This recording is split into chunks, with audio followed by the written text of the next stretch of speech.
ini kita akan masuk materi pertama, yaitu definisi stres bekerja. Di sini ada beberapa ahli yang mengatakan stres merupakan reaksi fisiologis terhadap peristiwa lingkungan tertentu yang mengancam. Itu dikatakan oleh Hans 1976. Selanjutnya ada psikolog Jones, Friends, dan rekan-rekannya mengatakan bahwa stres merupakan pekerja yang disebabkan oleh kurangnya kesesuaian antara keterampilan dan kemampuan seseorang dengan tuntutan pekerjaan dan tempat kerja. Kemudian dalam stres ini pekerja menekankan reaksi fisiologis atau psikologis terhadap peristiwa yang dianggap mengancam atau membebani. Beberapa peneliti stres membedakan stres negatif yang disebut dengan distress dan jenis stres positif yang disebut dengan eustress. Materi selanjutnya yaitu sumber stres pekerja. Umumnya, stres dapat muncul dari lingkungan yang disebut dengan stres situasional atau dari karakteristik pribadi individual itu sendiri yang disebut dengan stres disposisional. Sumber-sumber stres tersebut dapat dibagi menjadi dua kategori umum, yaitu organisasi dan individu. Sumber-sumber stres organisasi ini berasal dari lingkungan kerja dan dapat dipecahkan menjadi dua subkategori.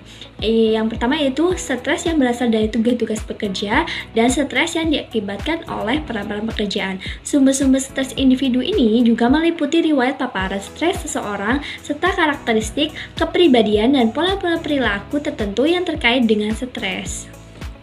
Selanjutnya, di sini ada materi sumber stres kerja organisasi, stres situasional. Stres organisasi juga dapat disebabkan oleh peran-peran pekerjaan karena organisasi kerja. Lalu ada stresor tugas pekerjaan. Sumber stres tugas kerja yang umum adalah kelebihan beban kerja, juga dikenal sebagai kelebihan beban peran, yang terjadi ketika pekerjaan membutuhkan kecepatan kerja, keluaran, atau konsentrasi yang berlebihan. Di sini yang disebut dengan beban kerja berlebihan merupakan sumber stres umum yang terjadi ketika suatu pekerjaan menuntut kecepatan, hasil, atau konsentrasi yang berlebihan. Kemudian ada stres peran pekerja, di mana stres peran pekerja adalah ambiguitas pekerjaan yang terjadi ketika aspek-aspek pekerjaan seperti tugas dan persyaratan tidak diuraikan dengan jelas, di mana ambiguitas pekerjaan merupakan sumber stres yang diakibatkan oleh kurangnya pekerjaan atau tugas pekerjaan yang didefinisikan dengan jelas, di mana stres peran pekerjaan ini memiliki beberapa poin. Yang pertama yaitu ada kurangnya kontrol. Kurangnya kontrol ini merupakan sumber stres yang kerjanya penting dari lainnya, yaitu akibat dari pekerjaan yang merasa bahwa mereka memiliki sedikit kendali atas lingkungan kerja dan atas perilaku kerja mereka sendiri. Dan yang kedua ada kondisi kerja fisik. Kondisi kerja fisik ini yaitu di mana suatu lingkungan kerja merupakan sumber organisasi lain yang berkontribusi terhadap stres pekerja. Kemudian ada stres interpersonal, di mana stres interpersonal ini yaitu salah satu sumber stres kerja terbesar yang akibatnya kesulitan dalam hubungan interpersonal di tempat kerja. Dan yang terakhir yaitu ada gangguan. Gangguan ini merupakan salah satu faktor yang paling dihindari oleh para pekerja dikarenakan gangguan tersebut bisa membuat seorang pekerja merasa tidak nyaman di dalam tempat kerja itu sendiri. Kemudian ada sumber stres kerja individu, stresor disposisional, di mana para pekerja disebabkan oleh beberapa faktor dalam organisasi ataupun oleh fitur pekerja dan tugas kerja. Dari beberapa faktor tersebut, yang pertama ada pola perilaku tipe A.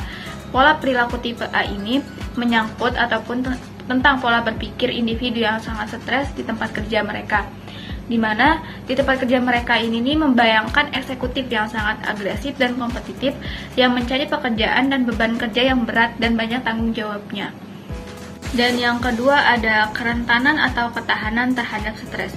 Kerentanan atau ketahanan terhadap stres merupakan sumber stres yang bersifat disposisional lainnya yang mungkin berasal dari fakta bahwa beberapa orang lebih rentan terhadap stres, sedangkan yang lain memiliki kepribadian yang tahan stres dan tangguh.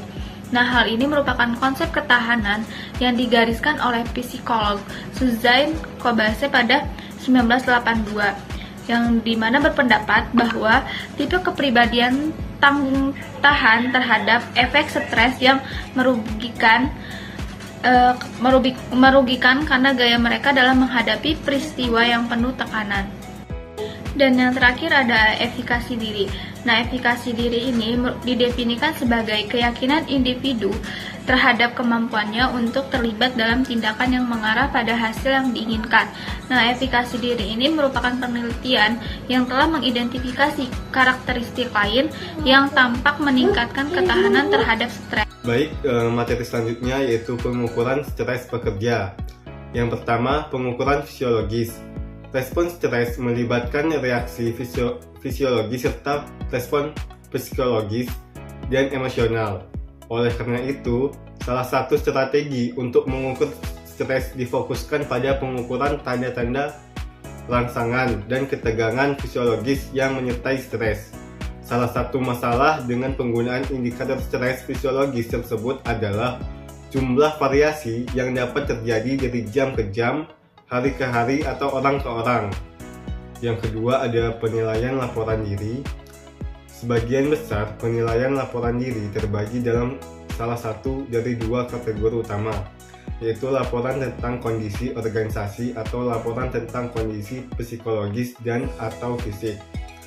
Ada beberapa ukuran laporan diri standar tentang stres dan ketegangan psikologis dan fisiologis, seperti Stress Diagnostic Survey, Occupational Stress Indicator, dan Job Stress Survey. Yang ketiga, pengukuran peristiwa kehidupan yang stres. Pendekatan untuk mengukur stres ini berasumsi bahwa kejadian tersebut dapat menimbulkan penyakit akibat stres dan dapat mengganggu kinerja pekerjaan. Peristiwa kehidupan yang menekan peristiwa penting dalam sejarah terkini seseorang yang dapat menyebabkan stres. Yang keempat, pengukuran kesesuaian orang lingkungan. Kesesuaian orang lingkungan atau sering disebut PE mengacu pada kecocokan antara kemampuan, kebutuhan, dan nilai pekerja dengan tuntutan, penghargaan, dan nilai organisasi. Menurut pendekatan kesesuaian PE, ketidaksesuaian antara pekerja dan organisasi atau lingkungan diyakini sebagai penyebab utama stres pekerja. Saya akan melanjutkan materi dari rekan saya, yaitu tentang dampak stres pekerja. Menurut KAK, jajak pendapat pekerja menunjukkan bahwa mayoritas percaya bahwa kerja menimbulkan masalah bagi mereka. Stres diyakini menyebabkan penurunan kinerja kerja dan peningkatan ketidakhadiran dan pergantian karyawan. Tingkat stres yang sangat rendah atau tidak ada stres dan tingkat stres yang sangat tinggi dikaitkan dengan kinerja kerja yang buruk, sedangkan tingkat stres yang rendah hingga sedang tampaknya terkait dengan kinerja yang lebih baik. Selanjutnya yaitu kelelahan kerja atau burnout. Burnout merupakan sindrom yang diakibatkan oleh paparan stres kerja yang berkepanjangan sehingga menyebabkan penarikan diri dari organisasi. Terdapat 3 fase burnout. Fase yang pertama yaitu kelelahan emosional yang disebabkan oleh tuntutan berlebihan yang diberikan kepada pekerja. Fase kedua adalah dipersonalisasi atau berkembangnya sikap sinis dan tidak peka terhadap orang lain atau pekerja lain atau pelanggan di tempat kerja. Fase yang ketiga yaitu ditandai oleh perasaan rendahnya pencapaian pribadi.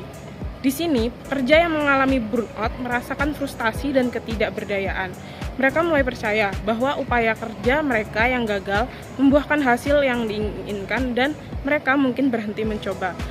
Penelitian telah menunjukkan bahwa tingkat kelelahan sangat tinggi pada profesi layanan manusia yang melibatkan membantu orang lain seperti penyedia layanan kesehatan, guru, dan pekerja sosial.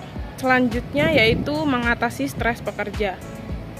Ada berbagai macam strategi dan teknik yang dirancang untuk mengatasi stres kerja yang dapat dikategorikan ke dalam 2 pendekatan umum, yaitu strategi individu dan strategi organisasi. Strategi adalah upaya perilaku atau kognitif yang dilakukan dalam upaya untuk mengelola tuntutan dan konflik internal yang telah melampaui sumber daya penanganan yang biasa dimiliki individu. Teknik yang paling jelas adalah program yang dikembangkan untuk meningkatkan kondisi fisik individu, seperti rencana latihan dan diet. Alasan utama di balik program kesehatan tersebut adalah untuk membuat tubuh lebih tahan terhadap penyakit yang berhubungan dengan stres. Kemudian selanjutnya strategi penanganan individu lainnya adalah dengan mendorong keadaan rileks untuk mengurangi gairah ketegangan negatif yang menyertai stres. Namun, strategi-strategi ini juga bergantung pada komitmen individu terhadap teknik dan kemauan serta kemampuan untuk menggunakannya secara teratur. Strategi penanganan individu mungkin efektif dalam memerangi stres jika strategi tersebut meningkatkan efikasi diri seseorang dalam mengatasi stres. Penelitian juga menunjukkan bahwa efikasi diri dapat membantu mengatasi tuntutan pekerjaan, seperti beban kerja yang berlebihan, tetapi hanya jika orang tersebut memiliki sumber daya untuk membantu mengurangi tuntutan pekerjaan. Sisi negatifnya yaitu strategi penanganan individu memiliki biaya yang mahal dan membutuhkan banyak tenaga. Selain itu, keberhasilan juga bergantung pada motivasi dan kemampuan individu tersebut untuk mempelajari strategi penanganan. Baik, untuk selanjutnya yaitu mengatasi stres bekerja. Dalam menanggulangi stres penanggulangan individu, teknik yang bisa dapat dilakukan adalah dengan olahraga, meditasi, atau restrukturisasi kognitif yang dapat digunakan untuk mengatasi stres kerja. Adapun 2 poin dalam penanggulangan individu ini, yang pertama, metode kerja yang lebih efisien termasuk manajemen waktu juga dapat digunakan, meskipun keberhasilannya bergantung pada komitmen individu itu sendiri. Kemudian yang kedua yaitu waktu liburan dan ketidakhadiran sukarela juga dapat digunakan untuk mengurangi stres. Meskipun tidak masuk kerja dapat meningkatkan stres saat karyawan kembali bekerja. Selanjutnya yaitu penanggulangan dalam organisasi. Teknik yang dapat digunakan organisasi untuk mengurangi stres bagi semua atau sebagian besar karyawan.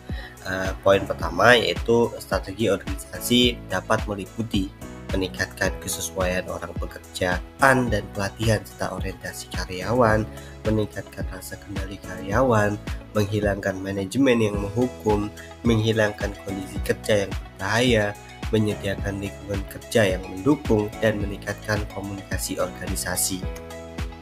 Materi selanjutnya yaitu terkait sikap dan perilaku karyawan yang negatif. Perilaku kerja kontraproduktif atau yang biasa kita sebut CWP adalah perilaku menyimpang dan negatif yang merugikan organisasi dan pekerjaannya. Meta-analisis menunjukkan bahwa CWB lebih umum terjadi pada karyawan yang lebih muda dan mereka yang memiliki kepuasan kerja rendah. CWB dan agresi serta kekerasan di tempat kerja dikaitkan dengan sifat afektivitas negatif, kemarahan, dan variabel kepribadian lainnya. Kejadian CWB berkorelasi negatif dengan kejadian perilaku kewarganegaraan. Masih masuk dalam materi sikap dan perilaku karyawan yang negatif, salah satunya yaitu penggunaan narkoba dan alkohol di tempat kerja, berhubungan dengan berbagai hal yang negatif seperti kecelakaan di tempat kerja, menurunnya produktivitas, meningkatnya ketidakhadiran, dan pergantian karyawan yang tentunya merugikan perusahaan mencapai miliaran dolar setiap tahunnya. Pekerja yang melaporkan masalah dengan alkohol atau narkoba yang memiliki ketidakstabilan pekerjaan yang lebih besar dan kepuasan kerja yang lebih rendah. Program bantuan karyawan atau EAP melibatkan konseling yang diberikan untuk berbagai masalah pekerja, khususnya penyalahgunaan narkoba dan alkohol sendiri. Jadi, kesimpulan dari bab ini adalah meskipun ada banyak definisi stres yang berbeda, stres di tempat kerja dapat didefinisikan sebagai reaksi fisik atau psikologis terhadap situasi yang tampaknya memburuk atau berubah. Jelas, stres adalah persepsi, oleh karena itu ada banyak variasi dalam persepsi setiap individu tentang apa yang dimaksud dengan stres. Penyakit yang berhubungan dengan stres seperti stres dapat memperburuk ketidakhadiran pergantian karyawan dan kondisi lainnya serta kinerja kerja. Pekerjaan saat ini seperti tugas penjaga dan layanan perawatan kesehatan secara stereotip dikaitkan dengan tingkat lain itu. Stres di tempat kerja dapat berasal dari sumber daya organisasi atau individu yang biasanya diklasifikasikan sebagai sumber disposisional atau situasional. Anggota organisasi mungkin mengidentifikasi sejumlah tugas yang perlu diselesaikan seperti penugasan kerja, Penerapan yang kurang atau terlalu sedikit hal yang harus dilakukan atau berlebihan. Kurangnya kejelasan dalam pekerjaan yang sedang terjadi.